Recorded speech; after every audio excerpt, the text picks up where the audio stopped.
Okay, for example 9, we're taking 2 grams of gold pellets and 10 grams of copper pellets that are at 126.9 degrees Celsius. So they've put in an oven and they're at 126.9 degrees Celsius, let's say. I'm going to put that mixture of hot gold and hot copper into 75 grams of water. That's at 30.50 degrees Celsius. We want to know the final temperature. So similar to the last problem, in this case, we're adding gold and copper into water. So we're going to have Q of gold and copper equals Q of water. Eventually the temperatures, so the copper and gold will release heat to the water, the copper and gold will cool down, the water will rise, and they'll equal each other. Then, hence the reason we can set these equal to each other. So Q of the mixture of metals, gold and copper, equals Q water. Which side is negative? I already put it on here, but we know this side is going to be negative because the metals start at 126 degrees, so they're going to release heat because they're higher, hence the negative symbol, to the water that's only at 30 degrees Celsius. So then we're going to establish Q's for each of these. So here we have negative, and lots of parentheses set, but Q for gold, mass of AU times specific heat of AU times the change in temperature for AU, plus the mass of copper, plus the quantity of the mass of copper times the specific heat of copper times the change in temperature for copper, set equal to the times the specific heat of water times the change in temperature of water. Okay, so let's go through and see what we have. Do we have the mass of gold? We do. Check. Do we have specific heat of gold? Yes, it's given to us.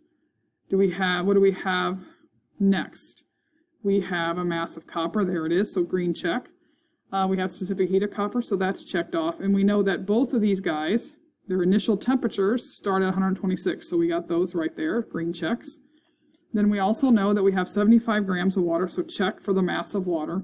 We know the temperature the water starts at, and of course we know the specific heat of water is 4.18. Okay, so here's the math. Remember, this side is negative because it is releasing heat to the other. So we have mass of gold times specific heat of gold times the temperature of gold plus the mass of copper times specific heat of copper times the change in temperature of copper equal to mass of water times specific heat of water times the change in temperature. Okay, so we're plugging numbers in from the word problem, so you're looking at the word problem as you're writing. We have a negative here. We're keeping that outside the parentheses till we need it. We know the specific heat of gold was 2 grams. The specific heat of gold was 0.129 joules per grams degree Celsius. TF minus TI, we knew that both the temperature of the gold and the copper initially started out at 126.9. So we're plugging it here for TI. Plus, this is 10 grams of copper. Specific heat of copper, TF minus 126.9, because both of the metals were at a temperature equal to 126.9. We set that equal to the mass of water times specific heat of water times TF minus TI. We know the water initially started out at 30.50 degrees Celsius. Okay, so the first thing we're going to do is we're going to multiply these numbers here. So we're going to multiply the mass times specific heat. And then for here, we're going to multiply the mass times the specific heat. I'm trying to get like terms together. And then over here, we're going to multiply the mass times specific heat. So that's my first step. So when I did mass times specific heat, I got this. And I still have this.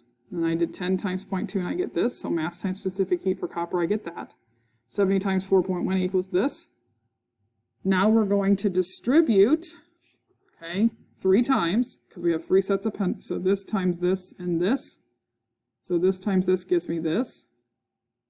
And this value times that value gives me this. We're going to distribute again. This times T equals this. And this times that temperature equals this.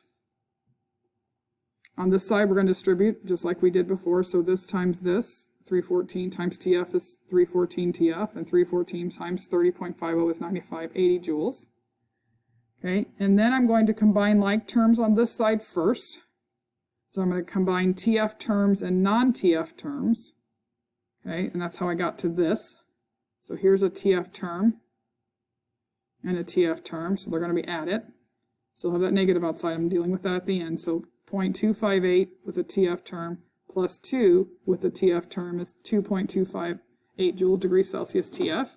We're going to combine non-TF terms, so the negative 32.7 and then negative 254. When I add those up, it's negative. Same thing is still on the other side because there's nothing to combine. We're going to continue to further combine units. So this, from here to here, I'm distributing my negative through now. And then we're going to further combine units. So I distributed my negative through. So this became negative. This became positive. This is still on the other side. Haven't done anything with that yet. Now from this line, I'm combining TF terms and non-TF terms. So here are TF term here and a TF term over here. To do that, I'm going to subtract 314 from both sides. When I subtract 314 from both sides with sig figs, I get negative 316. And at the same time here, so I did that first. So I subtracted 314 from both sides and got this on the left. And then I subtracted 287 to get the non-TF term to the other side. Subtracted 287 from both sides, I got this. And then I divided both sides by negative 316 to get this value here of 31.2 degrees Celsius. Please go through this algebra and make sure you understand the steps. It is encouraged that you show as many steps as possible to have success on completing the algebra.